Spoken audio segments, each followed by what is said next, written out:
Welcome to బాల్మెన్సీ channel. సర్వే జన సుఖిన భవంతు. ఈరోజు 3వ రోజు అండి.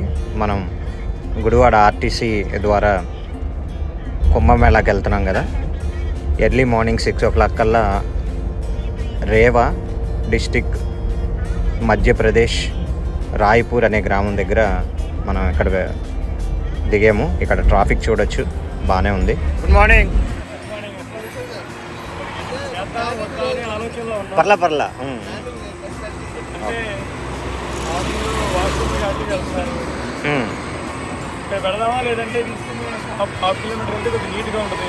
అక్కడికి వెళ్ళొచ్చు. అదే ఆ డిస్కషన్లోకి వచ్చాం అందరం అంతే. ఇక్కడ క్లైమేట్ చాలా బాగుంది. చాలా పెద్ద పెద్ద చెట్లు, ఎక్కువ ప్రదేశంలో చిన్న చిన్న ఇళ్ళ దగ్గర ఆవుల్ని కానీ గేదెలను కానీ పెంచుకుంటూ ఉన్నారు.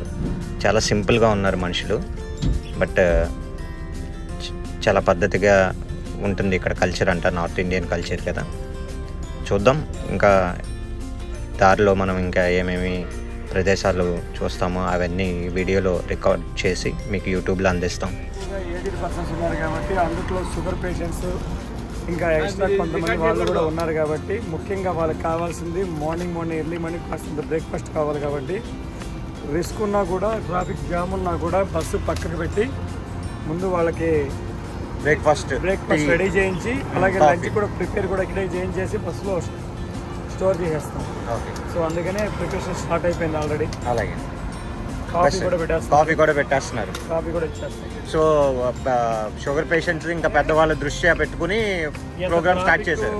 సమస్యలు ఉన్నా కూడా ముందు మాకు ప్రయాణికుడికి ఎలాంటి ఇబ్బంది కలగకూడదని మా ఏపీఎస్ఆర్టీసీ తరఫున వాళ్ళ సేఫ్టీ మాకు ముఖ్యం, వాళ్ళ ఆరోగ్యం కూడా మాకు ముఖ్యమండి.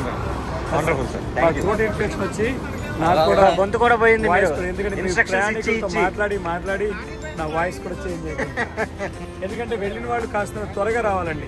వాష్రూమ్స్ కానీ స్నానాలకు కానీ వెళ్ళే వాళ్ళు కొంచెం త్వరగా వస్తే మనకు ఫాస్ట్గా కూడా జరుగుతుంది. మాకు కూడా కొంచెం సహకరించారనుకోండి జర్నీ విషయంలో. ఇప్పుడు ప్రతి 10 నిమిషాలకి పావు గంటకి బస్సు ఆపి టాయిలెట్స్ అన్నారనుకోండి, మనకి జర్నీ అనేది సాగదు. సో వీలైనంత వరకు మాకు సహకరించి, షుగర్ పేషెంట్లు ఉన్నారంటే కంపల్సరీగా బస్సు ఆపుతారు, ఇబ్బంది ఏం లేదు. టాయిలెట్స్, బాత్రూము, ఫుడ్ ఎలాంటి ఇబ్బంది లేదండి, చూసుకుని వెళ్తారు. కానీ మేము త్వరగా మాకు కూడా సహకరించారు. అలాగే తప్పకుండా అండి. వాళ్ళ ఇంటి వంటలు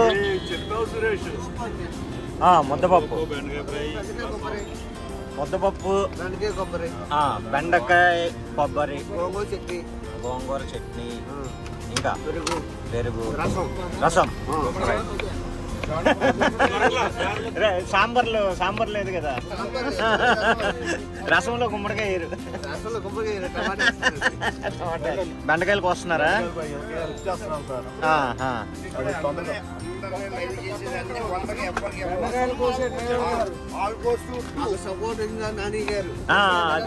చెప్పాలి మీరు. చేస్తే తప్పే ఉండాలంటే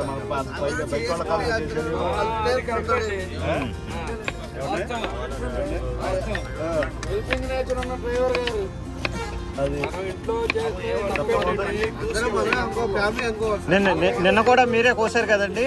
నిన్న ఏం కోసారు? దొండకాయ ఫ్రై కోసం ఏర్పాటు చేశారు. ఉల్లిపాయలు కోసారు. ఓకే,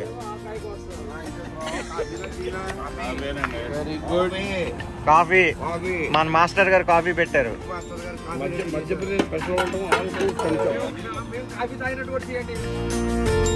మీకు గుడివాడ ఆర్టీసీ వారి నంబరు స్క్రోలింగ్ అవుతూ ఉంటుందండి. ఇట్లాంటి యాత్రల కోసం వాళ్ళని సంప్రదించండి. 2 గ్లాసులు తాగుతున్నామండి, 1 కాదు 2 గ్లాసులు. ఎలా జరుగుతుందండి జర్నీ? ఎట్లా జరుగుతుంది? బ్రహ్మాండంగా జరుగుతుందండి. గ్రామదేవుడు మహాదేవుడు దయవల్ల 100 కిలోమీటర్ల లోపల ఉన్నాం. 100 కిలోమీటర్ల 80 కిలోమీటర్లు ఇక్కడ నుంచి 80 కిలోమీటర్ల లోపల ఉన్నాం. ఆ స్థానం కూడా చక్కగా ఈ ప్రతిమా తీర్థాలు కూడా అన్ని బాగా అవ్వాలని ఆ మహాదేవుడిని మరీ కోరుకుంటున్నాం. మా భక్తులందరూ కూడా చాలా సమైక్యతతో అందరూ కోఆపరేషన్ చాలా బాగుందండి. అందరూ స్టాఫ్ కానీ అందరూ కూడా ఇలాగే జరగాలని ఆ దేవదేవుని మరీ వచ్చే వరకు ఇదే మోటివేషన్ తోటి వాళ్ళు రావాలి. అద్భుతం. ఇక్కడ ట్రాఫిక్ ఎలా ఉందండి? జనాలు చాలా ట్రాఫిక్ ఉందని భయపడతాం. ట్రాఫిక్ బాగుంది. ఎర్లీ మార్నింగ్ ఒక 1.5 hour ట్రాఫిక్ బాగుంది. అంటే కుంభమేళా నుంచి వచ్చే వెహికల్స్ ట్రాఫిక్ ఉందంటున్నారు, అది కూడా క్లియర్ చేస్తున్నట్టున్నారు. వెహికల్స్ రాత్రి ఒకసారి జామ్ అయింది, ఒకసారి జామ్ అయింది, రెండు కనపడుతున్నాయి వచ్చేటప్పుడు. Okay okay. వీకెండ్ అవడంతో ట్రాఫిక్ పెరుగుతుంది. వీకెండ్ అవటం దానికి భయపడి ఆగిపోనక్కర్లే ఎవరు. చాలా మంది ట్రాఫిక్ ఉందని భయపడి ఆగిపోతున్నారు. మిస్ అవ్వకూడదు. అది ప్రయత్నం చేస్తే ఒక గంట 2 గంటల ఒక రోజు అటు ఇటు అయినా అవుతాం. రైట్, ప్రయత్నం చేయకపోతే కష్టం కదా. మీదంతా ఏ ఊరండి? మీది గుడివాడ. మీది గుడివాడ. అందరూ గుడివాడ వాస్తవ్యం. ఇంకేమన్నా చెప్తారా?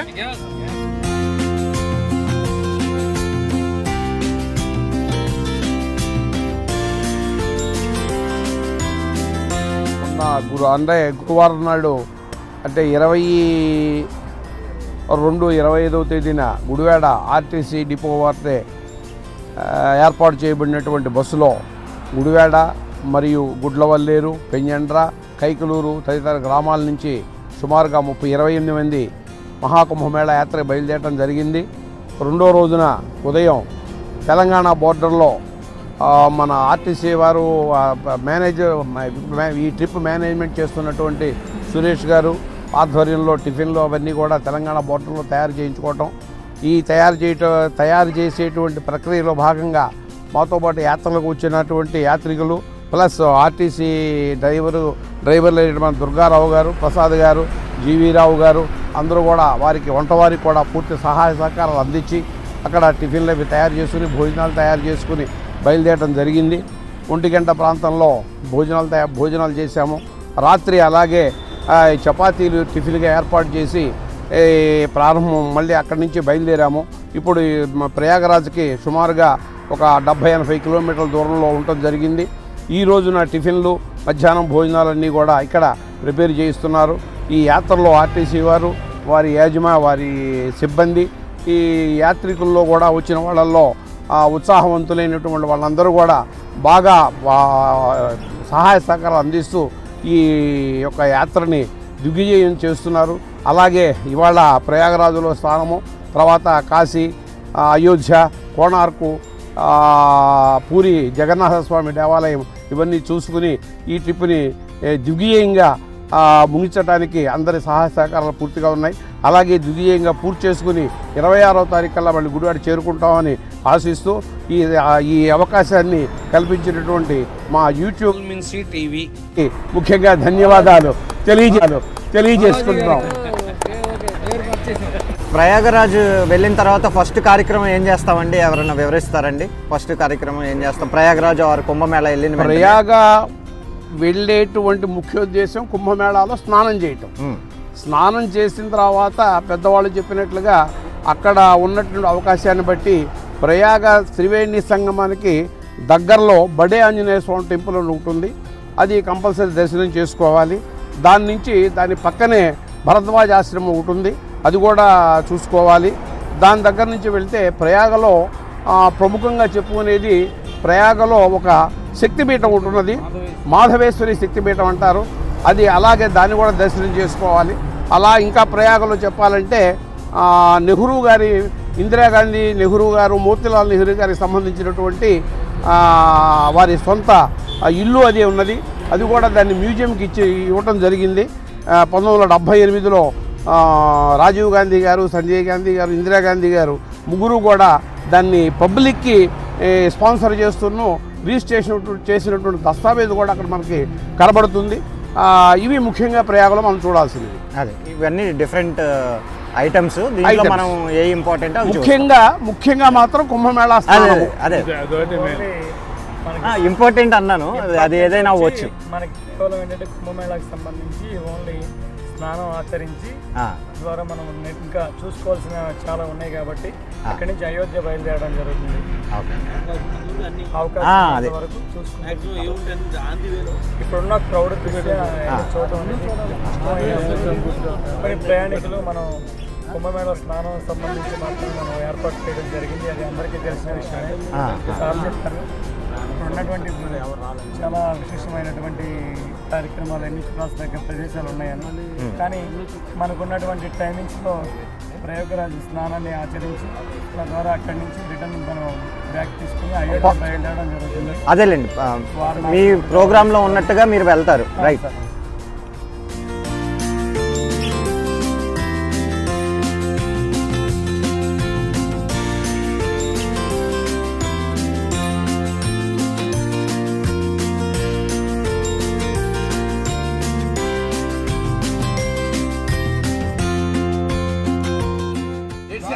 ఏడ్సారా?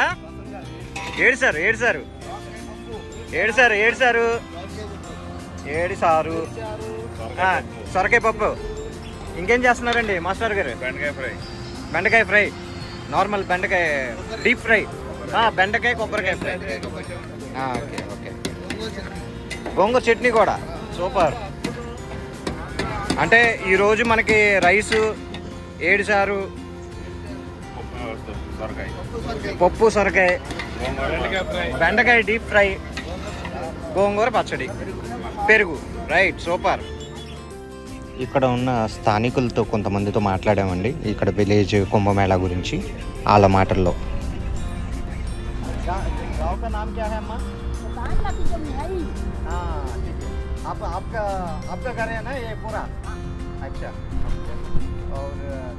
क्या का जमीन है आपके पास?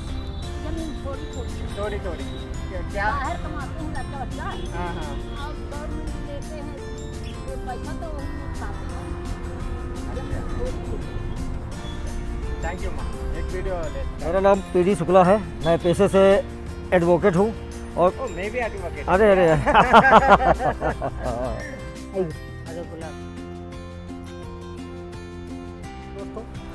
मेरा नाम शशि कुमार शुक्ला है, मैं रीवा मध्य प्रदेश से हूँ और सफ़ेद शेरों की धरती रीवा मध्य प्रदेश से हूँ और मैं एक फार्मर हूँ। मैं किसान, कृषि का कार्य करता हूँ, खेती भी करता हूँ, उसके साथ साथ मैं thanks for watching our video అండి.